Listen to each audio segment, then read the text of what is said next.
Lesson बच्चे 11 है आपका। पृथ्वीयाम त्रीणी रत्नानी। पृथ्वी पर, पृथ्वीयाम आपकी 7th विभक्ति है, इसीलिए पृथ्वी पर 3 रत्न हैं। ठीक है, पहले आप बच्चों का और टीचर का आपस में डायलॉग चल रहा है, हम उसके बारे में पढ़ते हैं। छात्राः, हे छात्रों, पश्यन्तु देखो। अद्य मम हस्ते, आज मेरे हाथ में। स्फोरक पत्राणि संति। स्फोरक पत्राणि यानी कि आप कह सकते हैं कि कुछ पोस्टर वगैरह हैं। श्रीमन स्फोरक पत्रे किम अस्ति। ये जो पोस्टर है ये क्या है।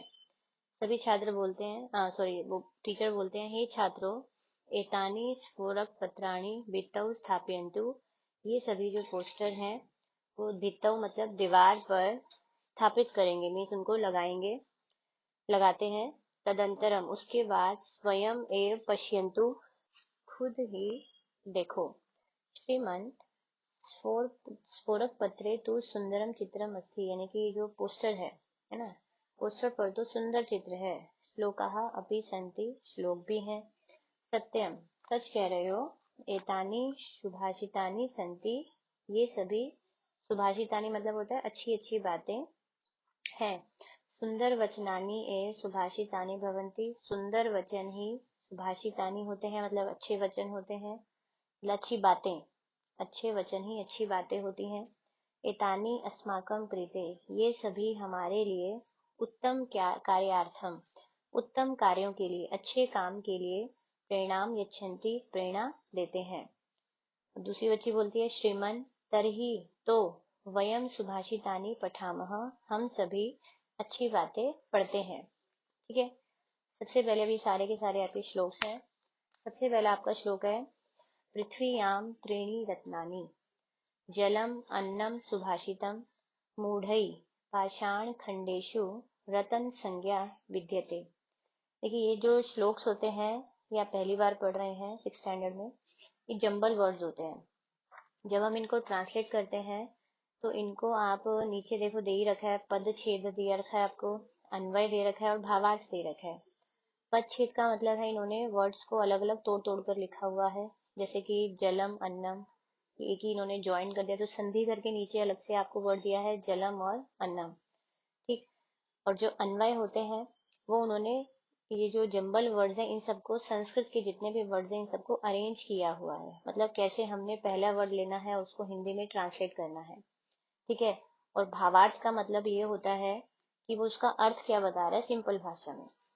ठीक, तो अगर आपको मैं आपको ये बोलूंगी अन्वय में आप देखा करिए, क्योंकि अन्वय से आपको क्या पता लगेगा कौन सा वर्ड पहले आएगा कौन सा बाद में। श्लोक एक बार पढ़ो फिर बाद में अन्वय को देखो, लेकिन एग्जाम में जब आपको इसका ट्रांसलेशन या अनुवाद पूछा जाएगा तो वो आपको अन्वय नहीं देंगे, वो आपको केवल श्लोक देंगे। लेकिन आपका श्लोक पढ़ा होगा तो ही आप वर्ड्स को अरेंज करना सीख पाओगे। ठीक है, तो मैं अन्वय से आपको समझा रही हूँ, ध्यान दीजिएगा। पृथ्वीयाम जलम अन्नम सुभाषितम इति रत्नानि संति। अब जो ब्रैकेट में जितने भी वर्ड्स हैं, इति है या संति है, ये सब क्या है, एक्स्ट्रा वर्ड्स हैं जो कि आपको श्लोक में नहीं दे रखे, लेकिन जब हम हिंदी में ट्रांसलेट करेंगे तो इनकी नीड पड़ती है, हमें कुछ वर्ड्स अपनी तरफ से ऐड करने पड़ेंगे। ठीक है, तो पृथ्वी पर जल, अन्न और सुभाषितम यानी कि अच्छे वचन, जो अच्छी बातें हैं, वो 3 रत्न है, 3 डायमंड्स हैं धरती पर। ठीक, मूढ़ई मूर्खों के द्वारा, पाषाण खंडेशु पत्थर के टुकड़ों में ही, रत्न संज्ञा रत्नों का नाम विद्यते दिया जाता है। ठीक, मतलब जो मूर्ख लोग हैं, हम जैसे मूर्ख लोग, जो कि डायमंड्स इन सबको जो भी हम लगे होते हैं हमारे रिंग्स पर या नेकलेस के ऊपर, हम सब इनको डायमंड समझते हैं, रत्न समझते हैं। लेकिन एक्चुअल में जो पहले लोग हैं वो ये कहते हैं कि ये जो अच्छी बातें हैं यही अच्छे रत्न है। ठीक है, और जल है वो भी रत्न के बराबर है, या अनाज है वो रत्न के बराबर है। लेकिन हम जैसे मूर्ख लोग क्या है, पत्थर के टुकड़ों को, इनको हम रत्नों का नाम देते हैं। ठीक, अब भावार्थ में भी आप देख सकते हो कि पृथ्वी पर 3 रत्न है। तानी रत्नानी, वे सभी रत्न हैं, जल, अन्न और सुभाषितम यानी कि अच्छी बातें भवंती होती हैं, किंतु मूर्ख लोग तो पाषाण के रत्नों को ही बोलते हैं, पत्थर के टुकड़ों को ही रत्न बोलते हैं। समझ में आ गया होगा आपको।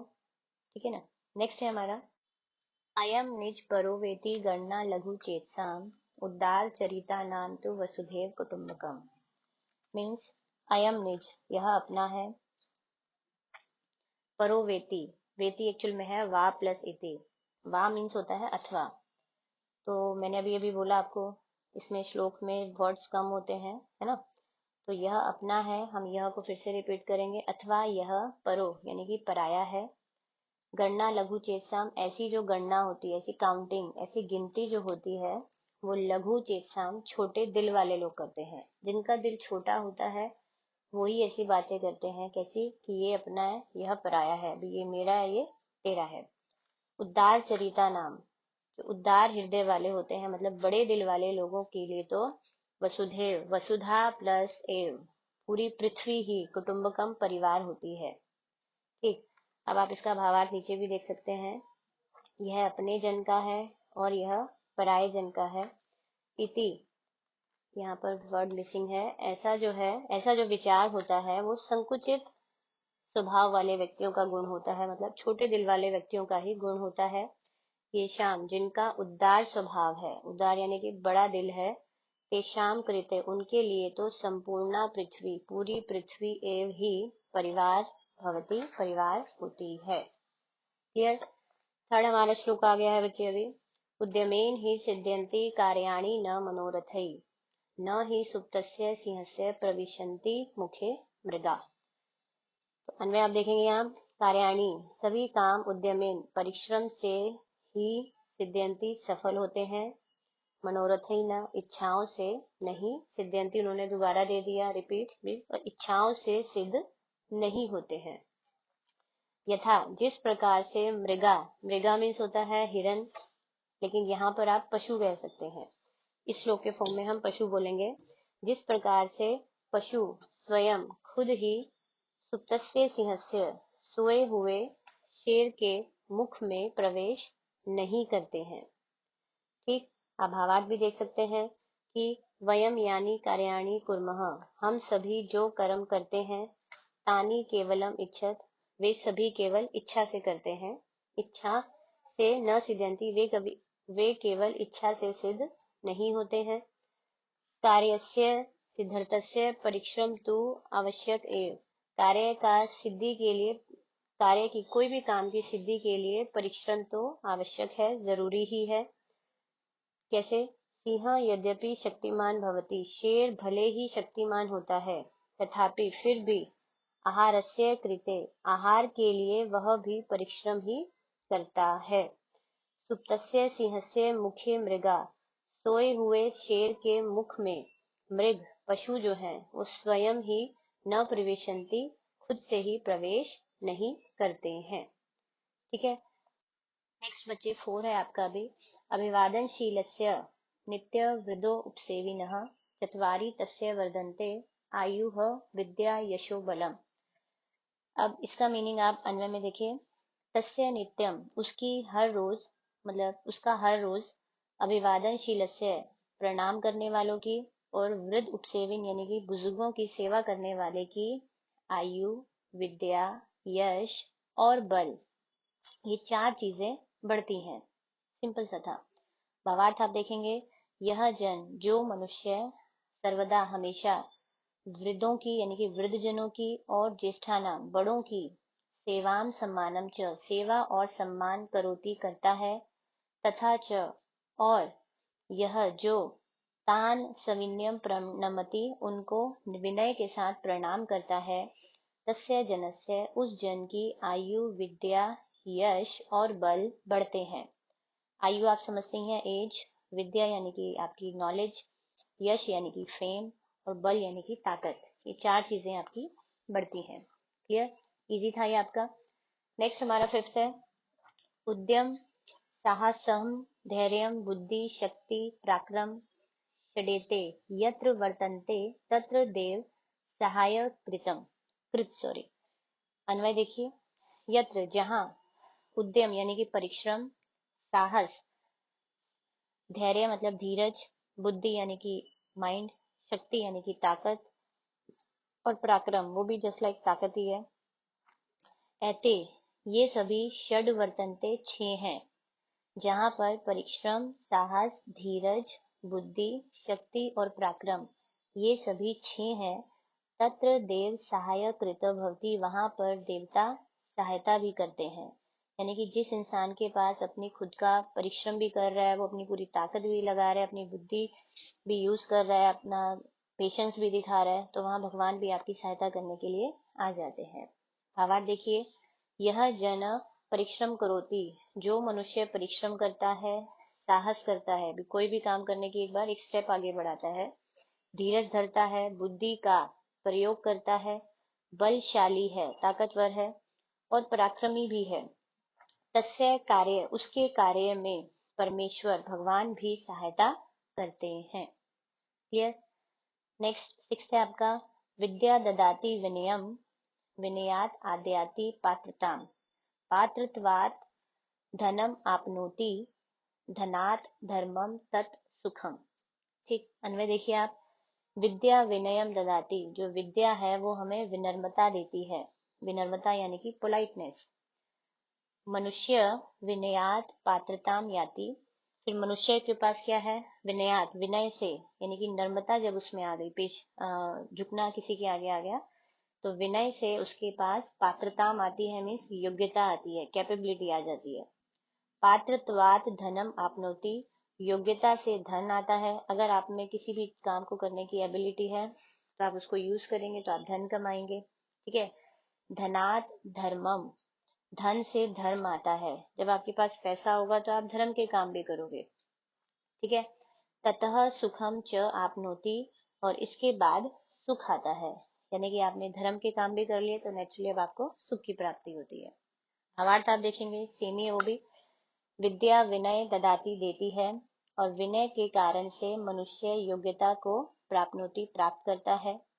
योग्य जन, अगर कोई कैपेबल जन है, कैपेबल तो नहीं कहोगे, एबिलिटी है जिसमें, योग्य जन सरलता से धन अर्जयति, धन को कमाता है। धन से धर्म का वो आचरण करता है। धर्म का के आचरण से जन जो है मनुष्य सुख को प्राप्त करता है।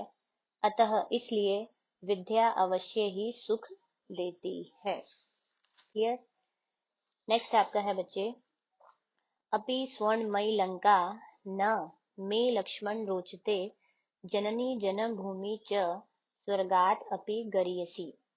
अन्वय देखेंगे। यहाँ पर एक्चुअल में ये जो श्लोक है, राम भगवान जो है हमारे, वो लक्ष्मण को बोल रहे हैं, अपने भाई को, कि हे लक्ष्मण। यहाँ लक्ष्मण का आपको श्लोक में कहीं जिक्र नहीं किया हुआ है, लेकिन ये रामायण के समय में ही था, तो वो लक्ष्मण को ही बोल रहे हैं कि हे लक्ष्मण, स्वर्णमयी अपि, सोने से बनी हुई, लंका भी, में का मतलब मुझे, न रोचते, रोचते का मतलब होता है अच्छा लगना, तो सोने से बनी हुई लंका भी मुझे अच्छी नहीं लगती। यतो ही, क्योंकि, निश्चय ही, जननी और जन्म भूमि, जननी यानी कि माँ जिसने हमें पैदा किया है, और जन्म भूमि यानी कि जिस धरती पर हमने जन्म लिया है, माँ और जन्म भूमि स्वर्ग से भी बड़े हैं या श्रेष्ठ हैं। क्लियर। गरीयसी मतलब श्रेष्ठ भी होता है, आप बड़े हैं, जो मर्जी आपको इजी लगे वो कर सकते हैं। अब भावार्थ है, श्री राम लक्ष्मण कथ्यति, लक्ष्मण को कह रहे हैं कि हे लक्ष्मण, यद्यपि भले ही लंका स्वर्णमय अस्ति, लंका सोने की है, तथापि फिर भी लंकायाम, लंका में, 7th विभक्ति है, लंका में निवास न मह्यम रोचते, लंका में रहना मुझे अच्छा नहीं लगता है। यतः, क्योंकि, जननी और जन्म भूमि द्वयम, दोनों ही स्वर्ग से भी श्रेष्ठ हैं, बेस्ट है। अतः इसीलिए मातृभूमि निवास उचित, अपनी मातृभूमि पर ही निवास उचित है, मतलब जहाँ हम पैदा हुए हमें वहां ही वही रहना हमारे लिए सही है। क्लियर। लास्ट हमारा है बच्चे अभी, पुस्तक स्था तु या विद्या पर हसगतम धनम, कार्य काले समुत्पन्ने, न सा विद्या न तद धनम। अन्वय देखिए। पुस्तक स्था, पुस्तक में रखी हुई, या जो विद्या है, पुस्तक में रखी हुई जो विद्या, अस्ति मतलब है, पर हस्तगतम दूसरों के हाथों में गया हुआ, यद धनम च को हम पहले बोल देंगे, और दूसरों के हाथ में जो धन गया हुआ है, तद उभयम अपि, वह दोनों भी, कार्य काले समुत्पन्ने, सही समय आने पर, न सा विद्या, ना तो वो विद्या काम की है, न च तद धनम, और ना ही वह धन, स्वयस्य उपयोगाय भवति, अपने उपयोग के लिए होता है। समझ में आया? वो ये बताना चाह रहे हैं कि अगर आपके पास कोई किताब है, घर में रखी है, तो अविद्या आपके पास है, लेकिन आपने उसको पढ़ा नहीं है, और आपका खुद का पैसा है, ठीक है, लेकिन आपने किसी को दे दिया है, दूसरों के हाथ में चला गया है, लेकिन जब सही समय आएगा तो घर में रखी हुई किताबों का ज्ञान काम नहीं आता है आपके, जब तक आपने उसको यूज नहीं किया है। और दूसरों के पास आपका पैसा रखा हुआ है, अगर आप उससे मांगने गए, उसने आपको सही समय पर नहीं दिया, तो उस पैसे का भी कोई अर्थ नहीं होता है। भावार्थ से आपको समझ में शायद आ जाएगा, और भी अच्छे से देखिए। कस्यचित समीपे, किसी के पास भी, अनेकानि पुस्तकानि सन्ति, बहुत सारी पुस्तकें हैं, किंतु यदि, अगर, तानी, वे सभी, न कदापि पठितानि, वे सभी किताबें कभी पढ़ी ही नहीं गई हैं, किताबें बहुत सारी हैं लेकिन आपने उनको कभी पढ़ा ही नहीं है, तर्हि तो पुस्तके लिखितम ज्ञानम, पुस्तक में लिखा हुआ ज्ञान, समागते अवसरे, सही अवसर आने पर, सहायकम न भवति, सहायक आपका नहीं होता, हेल्प आपकी नहीं करता, ठीक है। अपितु, बल्कि, बुद्धि स्था विद्या एव कार्यम साध्यति, बुद्धि में रखी हुई, आपके दिमाग में रखी हुई विद्या ही काम, किसी भी काम को करने में साधक होती है, मतलब वो काम आती है, सफल होती है। एवं एव, इसी प्रकार से ही, अन्येभ्य प्रदत्तम धनम, दूसरों को दिया गया धन, अपि भी, समागते अवसरे, सही समय आने पर, सहायक नहीं होता, हेल्प नहीं करता है। सब हस्ते यत धनम भवति, अपने ही हाथ में यत, जो धन होता है, तदेव, वह ही, धनम, वही धन, कार्यम साध्यति, काम को सफल बनाता है। क्लियर? श्लोक हमारे सारे हो ही गए हैं बच्चे, ठीक है। उम्मीद है आपको सब समझ में आए होंगे। अब हम एक्सरसाइज पर जाते हैं। सेकेंड एक्सरसाइज है आपकी बच्चे, एक पदेन में उत्तरत है। पृथ्वीयाम कति रत्नानि सन्ति, पृथ्वी पर कति, कितने रत्न है। कति आपसे संख्या में क्वेश्चन पूछा गया है, हम संख्या में आंसर देंगे, तो आंसर आ जाएगा त्रीणी। नेक्स्ट है, अयम निज परो वा इति गणना केशाम भवति, यह अपना है अथवा पराया है, ऐसी गणना, ऐसी गिनती जो है वो किन की होती है। ऐसी केशाम क्वेश्चन है यहाँ पर, षष्ठी विभक्ति बहुवचन, उसी में ही आंसर देंगे। तो इसका आंसर आएगा लघु चेतसाम, यानी कि छोटे दिल वालों की, ठीक। कार्याणी केन सिद्ध्यंती, केन आपसे क्वेश्चन पूछा गया है, थर्ड विभक्ति एक वचन में, आंसर भी सेम में देंगे हम। सभी कार्य किससे सिद्ध होते हैं, तो आंसर आएगा उद्यमेन, परिश्रम से। विद्या किम ददाती, विद्या क्या देती है। किम आपसे क्वेश्चन पूछा गया, आंसर आएगा विनयम, नपुंसकलिंग एक वचन। जननी और जन्मभूमि कस्मात गरीयसी, किससे बड़े हैं या किससे श्रेष्ठ हैं। कस्मात पांचवी विभक्ति में आंसर है, आंसर भी फिफ्थ में आएगा, स्वर्गात, ठीक है। फिर है आपका, लंका कीदृशी आसीत, लंका कैसी थी, यहाँ कैसी पूछा गया है, उसकी क्वालिटी पूछी गई है ना, कैसी थी वो, तो लंका कैसी थी, सोने की थी, तो आंसर आएगा स्वर्णमयी, मतलब सोने की थी। नेक्स्ट थर्ड है आपका, एक वाक्य में उत्तर देने हैं, पहले आपका वन वर्ड वाले आंसर थे। तो पृथ्वीयाम त्रीणी रत्नानि कानि संति, पृथ्वी पर वो जो तीन रत्न है वो कानी, कौन से हैं। तो हम वो कानी की जगह वो तीन नाम लिख देंगे, जलम, अन्नम और सुभाषितम च, बाकी क्वेश्चन में से एज इट इज कानी को निकाल दिया जाएगा, क्लियर। फिर है आपका, उदार चरिता नाम भाव कह भवती, उदार जो बड़े दिल वाले होते हैं उनका भाव क्या होता है। उनका भाव ये होता है कि वो पूरी पृथ्वी को ही अपना परिवार मानते हैं, तो यहाँ आना चाहिए उदार चरिता नाम भाव, वसुधा एव कुटुम्बकम,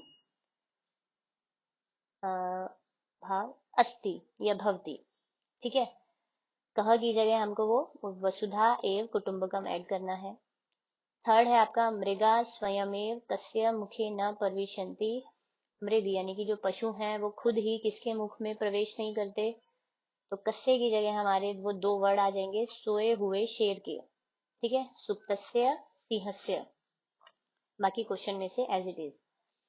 चौथा है अभिवादनशीलस्य, तो प्रणाम करने वालों की नित्यम हर रोज कानी वर्धनते क्या बढ़ती हैं, 4 चीजें हमने देखा था बढ़ती हैं, तो आपको वो कानी की जगह लिख देना है आयु, विद्या, यश, बलम च। क्लियर, इसमें आपको चारों लिखने पड़ेंगे। फिर 5वां है मनुष्य धनात् किम आपनोति, मनुष्य धन से क्या प्राप्त करता है। श्लोक में था धन से उसको क्या मिलता था, फिर धर्म प्राप्त होता था, तो किम की जगह आ जाएगा धर्मम। क्लियर। लास्ट है आपका उपतनेषु कार्येषु, उत्पन्न कार्य में, कोई भी काम के सही कार्य के मतलब जो भी सही काम आने पर कीदृशम धनम, कौन कैसा धन, उपयोगाय न भवति, उपयोग के लिए नहीं होता है, तो कीदृशम की जगह हमें एक वर्ड ऐड करना है, दूसरों के हाथ में गया हुआ धन, तो उसके लिए संस्कृत का वर्ड था हमारा पर हस्त गतम। क्लियर, बाकी क्वेश्चन में से आपने एज इट इज ले लेना है। चौथी में आपको नहीं आने वाली। 5वीं आपकी एक्सरसाइज है बच्चे आम और न, यानी कि हाँ और नहीं में आंसर देने हैं। तो सबसे पहले जो एग्जाम्पल दिया हुआ है उसका ले लेते हैं। किम पृथ्वीयाम त्रीणी रत्नानि संति, क्या पृथ्वी पर 3 रत्न हैं। यस, तो हाँ आंसर आएगा। फर्स्ट है त्रीणी रत्नानि जलम अन्नम पाषाणम च संति, 3 रत्न जल, अनाज और पत्थर है। नो, पत्थर की जगह हमारा है सुभाषितम।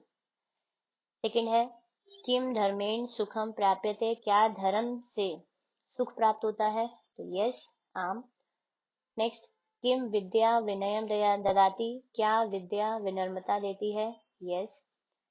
नेक्स्ट किम अभिवादनशीलस्य विद्या वर्धते, क्या प्रणाम करने वालों की विद्या बढ़ती है। यस, 4 चीजें बढ़ रही थी उसमें से एक विद्या भी थी। फिर है किम उद्यमेन कार्याणि नश्यन्ति, क्या परिश्रम से काम नष्ट हो जाते हैं। नो, उससे क्या होते हैं, सफल हो जाते हैं, नष्ट नहीं होते हैं। लास्ट है किम जन्म भूमि स्वर्गात गर्यसी भवती, क्या जन्म भूमि स्वर्ग से भी श्रेष्ठ है, तो यस, 2 थे वहां जननी और जन्म भूमि, तो दोनों ही श्रेष्ठ हैं, तो लिख सकते हैं। अब आपको ये बताना है ये लिंग कौन सा है और इसका नाम क्या है। पहला आपका सिंह है, वो पुल्लिंग है। फल है फलम नपुंसकलिंग, फिर महिला है स्त्रीलिंग। छाया है, शेडो आ रही है, छाया स्त्रीलिंग है। फिर है पुस्तकानी, ये नपुंसकलिंग है। नेक्स्ट भी बताने की जरूरत नहीं है, वो आपको श्लोक को कंटिन्यू करना आप कर सकते हो। नेक्स्ट एक्सरसाइज में आपका है 7th में हमारा 8th, आपको पुल्लिंग वर्ड्स बताने हैं। मैं बता देती हूँ जितने भी ये विसर्ग वाले हैं मोस्टली सब पुल्लिंग है, लेकिन इसमें पराक्रम, विनय, उद्यम और निज, अ भी होना चाहिए लास्ट में और विसर्ग भी, ये सारे पुल्लिंग हैं। स्त्रीलिंग में आप नोटिस करेंगे आ या ई वाले आते हैं। जननी, विद्या, बुद्धि और शक्ति, ये आपके स्त्रीलिंग वर्ड्स है। नेक्स्ट आपका है नपुंसकलिंग, सब म वाले सब नपुंसकलिंग है। धैर्यम, पत्रम, मूलम और धनम। ठीक, अगला आपका है, ये तो आपने जो भी श्लोक पढ़े हैं उन सबको कंप्लीट करना है, मुझे बताने की जरूरत नहीं है, आप श्लोक देखकर कंप्लीट कर ही सकते हो। चैप्टर बच्चे हमारा फिनिश हो गया है। इससे रिलेटेड आपको कोई भी डाउट है आप क्लास में मेरे साथ डिस्कस कर ही सकते हैं, और चैनल को सब्सक्राइब करके रखिए ताकि इस वीडियो को आपको दोबारा से सुनना है, ताकि आपको ढूंढने में दिक्कत नहीं आएगी। Okay, good bye, take care, Jai Hind.